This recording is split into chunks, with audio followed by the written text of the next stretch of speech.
Hello everybody, CRS here. I am back with another video. There is one question that always makes us think, what makes astronauts feel weightless in space? Most of the times, many people come back with an answer saying, sir, gravity there is absent. But we will see why a satellite orbits the Earth and why, when there is a space probe and if there is an astronaut inside, then why does the astronaut experience weightlessness while orbiting the Earth? That's an interesting question to answer. Let's begin with that. Here, let's say, before we discuss orbital velocity, let us discuss why does a satellite orbit the Earth, and in everything that is inside satellites experience weightlessness. Let's find out. Watch, we have the Earth. Okay, the Earth is already here. So let's assume that you build a very tall tower. That's a very tall tower. And from the tall tower, you drop an object. If you throw an object, it'll go in that path. It'll fall somewhere here. If you throw it harder, it's probably going to fall somewhere here. And if you throw it even harder, maybe it's going to fall in the ocean somewhere there. But give it a little more force, give it a little more velocity, and it's going to come for you. So you need to go down now, otherwise it's going to hit your head right there. So having understood this, do you see that in all of these trajectories, the object whichever has been thrown from that very tall building is under free fall?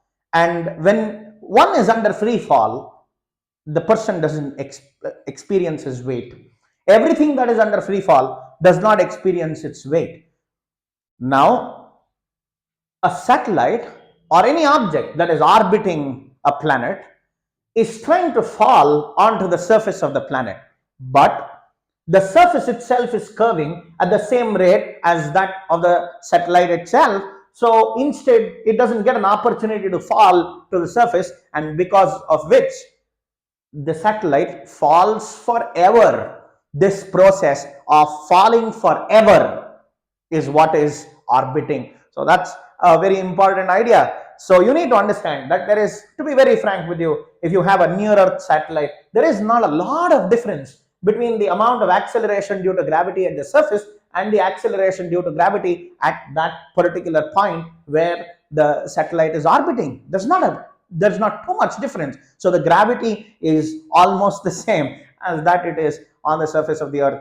It is because it is under free fall that a satellite orbits the way it orbits. Anyway, let's go further and talk about orbital velocity. I think it's time we discuss about why and how do the satellites get their velocity.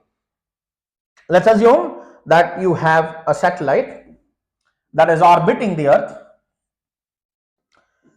in this trajectory. There is a satellite, and the distance of the satellite from the center of the Earth, let's say, is r. R is the distance of the satellite from the center of the Earth. Small r, let us say. Small r would essentially mean that it is r plus h, where r is the radius of the Earth and h is the height from the surface of the Earth. So that's r and this is h. You can just say that small r here is the sum of capital R and h. You might as well want to write that down. R is equal to r plus h. Now, assuming that the satellite is going in a circular orbit, for anything to go around in a circle, it requires a centripetal force.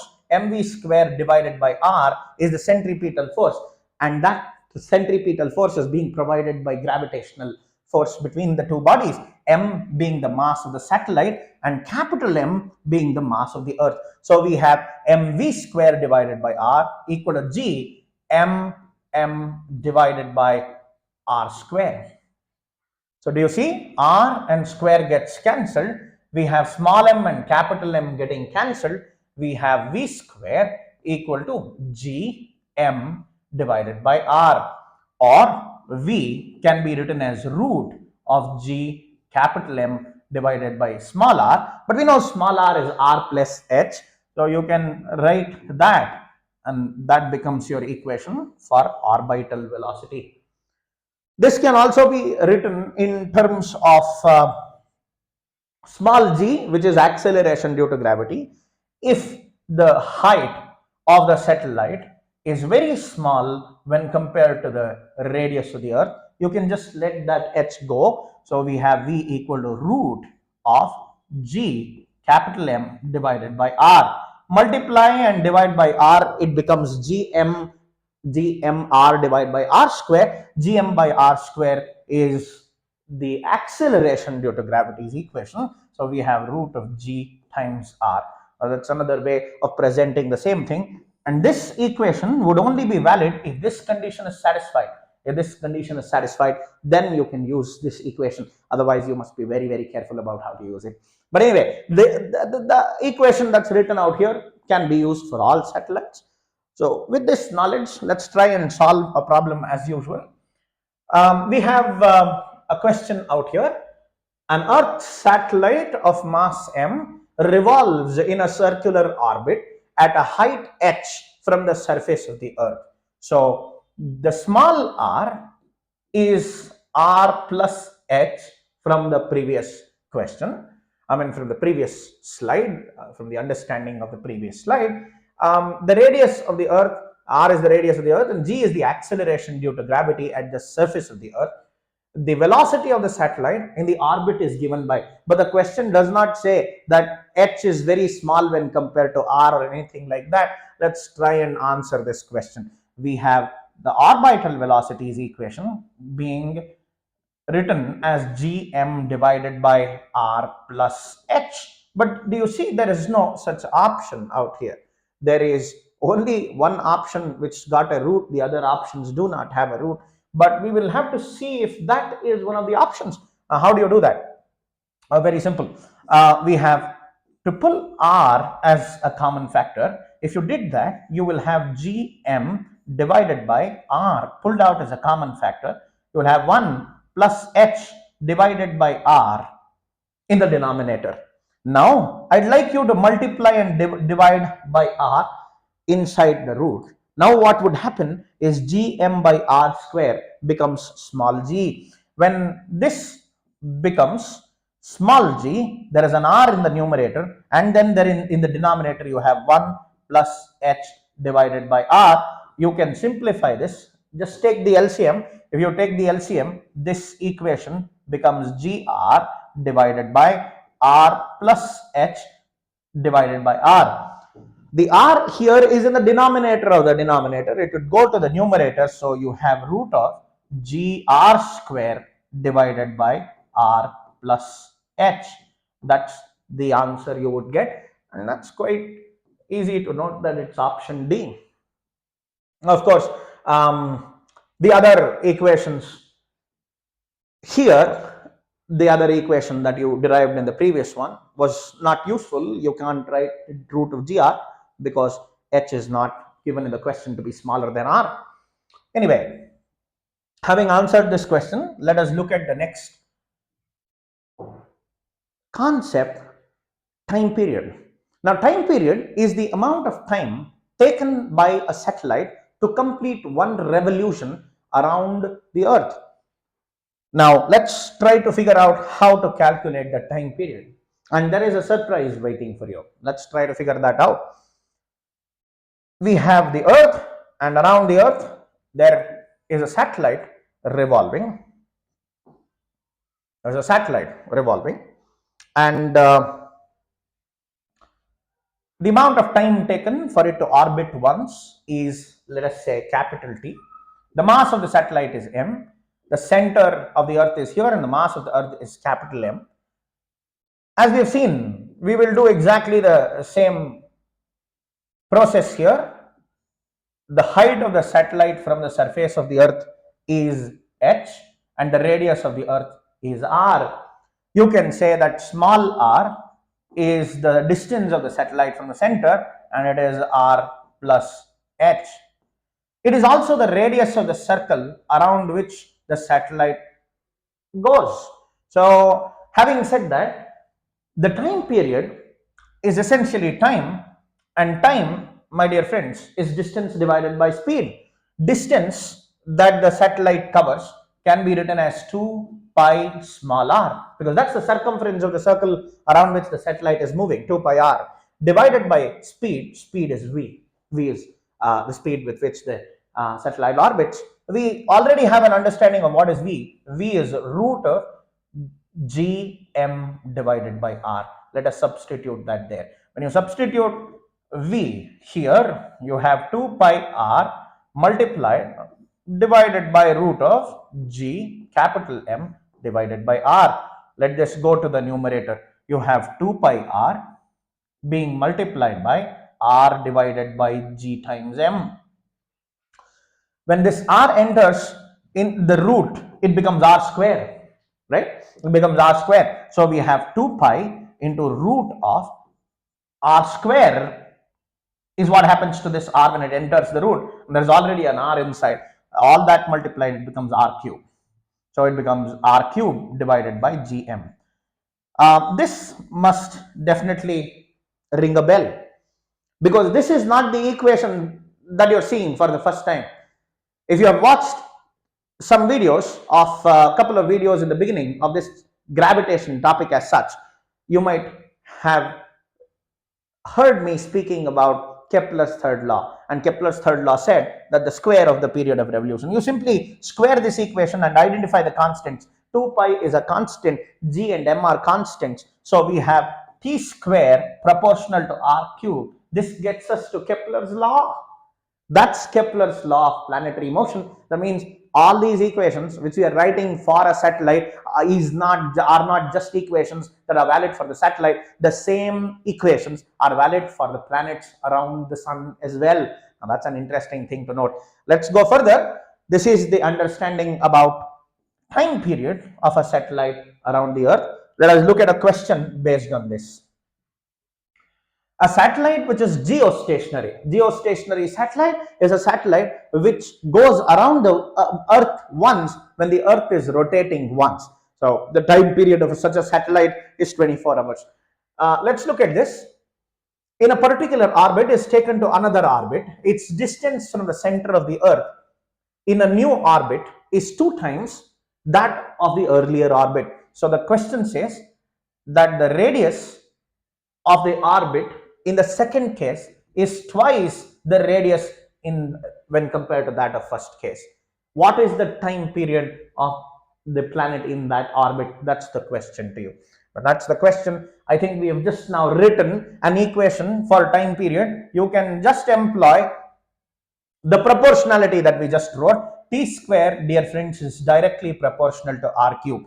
With this, you can write T2 divided by T1 the whole square, because everything else gets cancelled when you write a ratio. We have R2 divided by R1 the whole square. Well, whole cube, I'm really sorry, pardon me, the whole cube. So we have T2, which is the time period in the second orbit. So we have the planet Earth.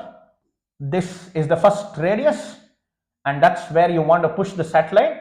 Let me just mark the Earth as E. Right now, this distance is R1 and that distance is R2.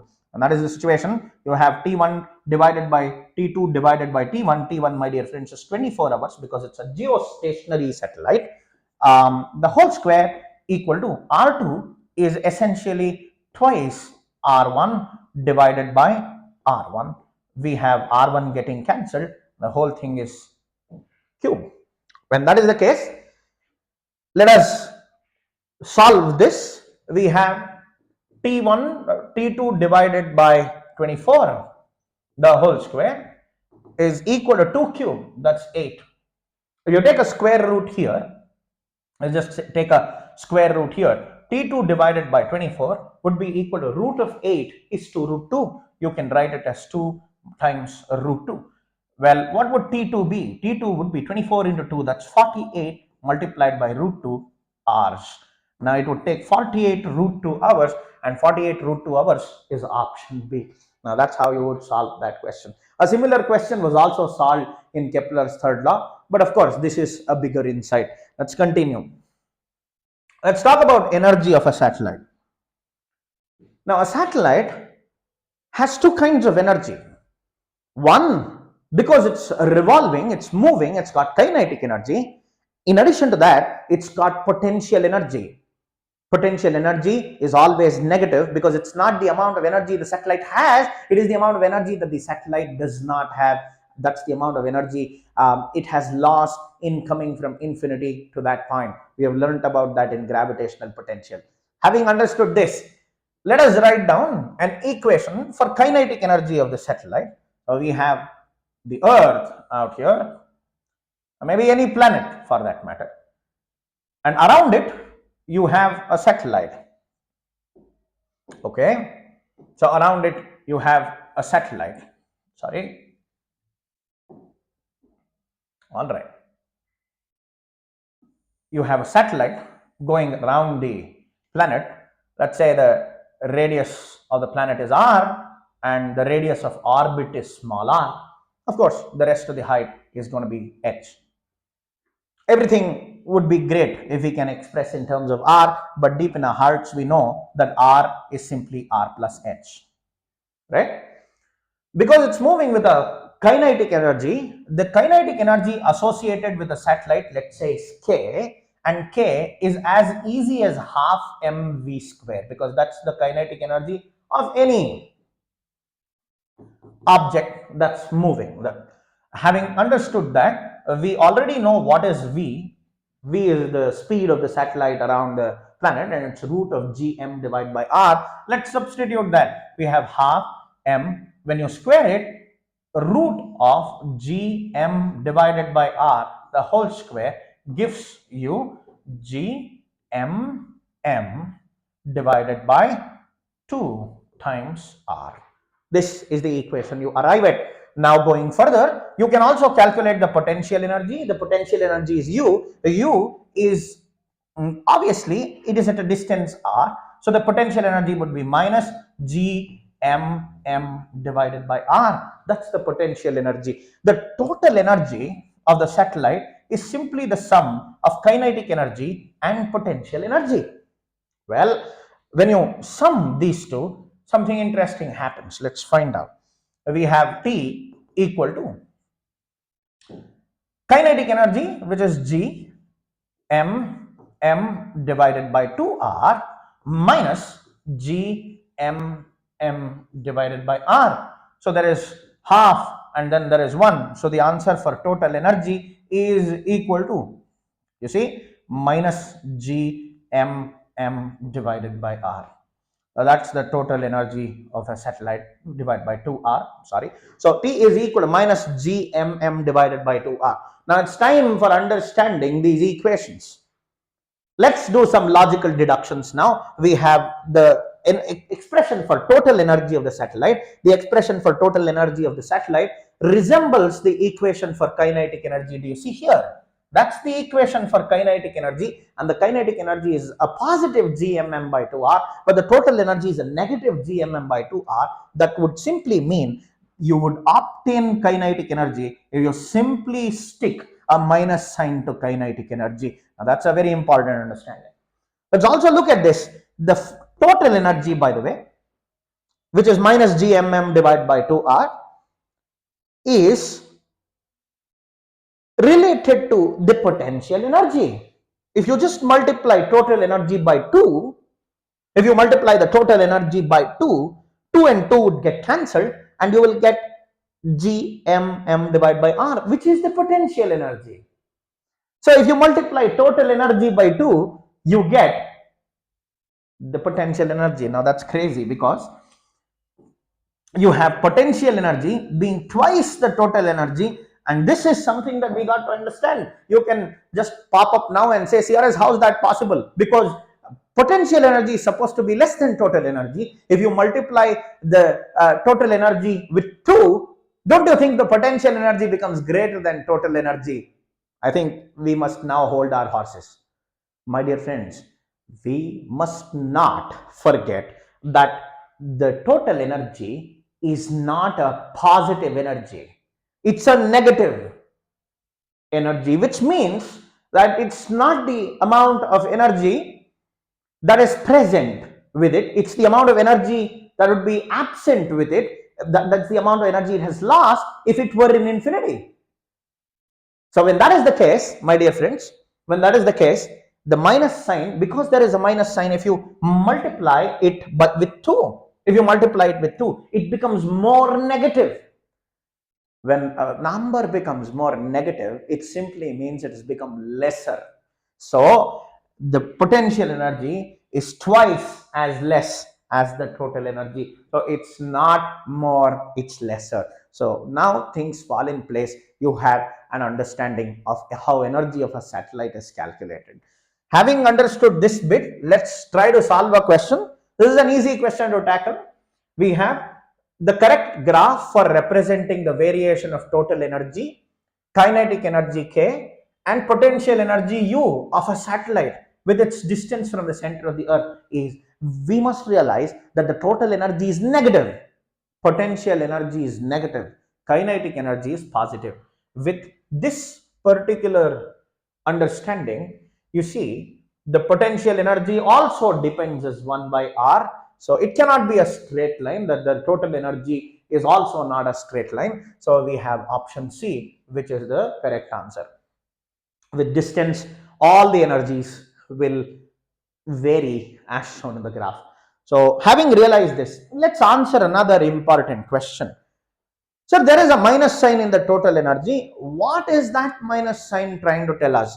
In the previous slide, you have the minus sign associated with the total energy. What does that minus sign indicate? It tells you that the satellite is bound to the earth. The moment you give it so much energy to make this total energy zero, that is the time when the satellite goes so far away from the gravitational influence of that planet that it's no more orbiting the planet. So the minus sign tells you that the satellite is still bound to that planet. So that's how important that minus sign is. Now, having understood this, let's try to solve a numerical out here. The additional kinetic energy to be provided to a satellite of mass m. So we have a planet, that's a planet, and maybe we will just color this up so that we understand that it's a planet. Okay. The radius question says that it's revolving around a planet of mass m. So the mass of this planet is m. To transfer it from a circular orbit of radius r1 to another radius r2, where r2 is greater than r1, is how much energy is required? That's the question. Well, look at this. We have the satellite orbiting in one orbit, and we want this to become bigger. We want this to become bigger. We want it to orbit in a bigger radius. And let's say that this radius, my dear friends, is r2. So the initial radius is r1 and the final radius is r2. And we got to calculate how much energy is going to be required to do this job. Let's find out. The initial total energy of the satellite can be written as minus g capital M small m divided by r1. That's the initial total energy when it is in this orbit. Let me call its energy T1. And when it is given energy, it would go to a higher orbit. So we have its total energy being T2. So what would T2 be? T2, of course, there is a 2. I keep missing that. I'm really sorry. So T2 equal to minus G capital M small m divided by 2R2. This is the equation for the final energy. Now, if you just figure out what is supposed to be the work done in order to push it from this energy to that energy, it's very simple. It's the difference between the two energies, T2 minus T1. That's how you would write the answer. So we have minus G M M divided by 2R. 2 minus of minus becomes plus. So we have G capital M small m divided by R1 to R1. So let's see what all can be pulled out as a common factor now. We have W, which is the amount of work done required to push it to the orbit. We have G, M divided by 2 being pulled out as a common factor. You will have 1 by R1 minus 1 by R2. Let's find out if we have an option like that. We have half GMM divided by 2. I mean GMM divided by 2. 1 by R1 minus 1 by R2 would be option D. Now that's how you would figure it out. Let's go further. I have one last thing to show you. CRS sir, you sometimes tell me that satellite goes around in a circular orbit. Sometimes you say that it goes in an elliptical orbit. In Kepler's law, you said all planets go around the sun in elliptical orbit. When does it go in circles? When does it go in an ellipse? That's the question. Let's find out. Let's find an answer to that. So here I have a list that you would find very useful. There is an object kept at the surface, at some height from the surface of the earth. If you do not give it any velocity, if you do not give it any velocity, it's going to fall straight down. Don't give it any velocity and it will fall straight down. Now give it a little bit of velocity. When V is too small, then it will strike the earth at some point. We just saw that in the beginning of the video. And then let's say V naught is the orbital velocity. We have V naught being the velocity that is required to go in a circle. So V naught of the equation that we wrote down, we wrote it for the velocity that is required for the satellite to go around in circles. So here, for it to go around in circles, we say that the velocity is V naught. If the velocity supplied to the satellite is less than V naught, it would go in this ellipse. It go in that ellipse. Apogee is the farthest point from the surface of the earth, right? So this is the apogee for this orbit. If you are talking about the sun and the planets, apogee would be called aphelion, and perigee would be called perihelion. But anyway, we have the apogee there. So if it is launched at a velocity less than V naught, which is the velocity required for it to go in circular orbit, the place where you launch it becomes the apogee. And let's say you give it exactly equal to V naught, then it would go in this orbit, which is a circular orbit. Give it a little more, but less than escape velocity. If you give it escape velocity, it's going to go away. So if you give it a velocity more than that of the velocity that is required for it to go in orbit, circular orbits, but less than escape velocity, it would go in that ellipse.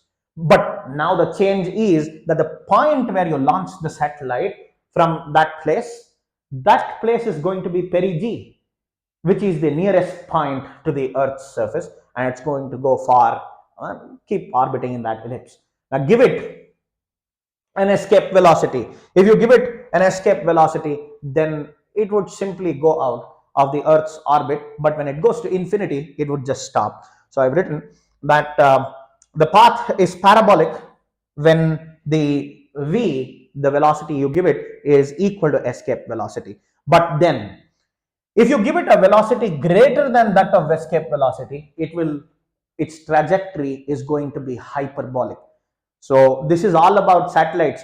I would like you to closely follow how ISRO launches its satellite. Satellites, ISRO is doing a great job. I think all the students who are really studying hard for different competitive exams, one of the things that you might want to do is get into ISRO and do exciting things. Your nation is waiting for your brains to work in that direction. My dear friends, with this particular video, which teaches you quite a bit about satellites, I'd like to tell you, the day you stop growing is the day you start decaying. Thank you.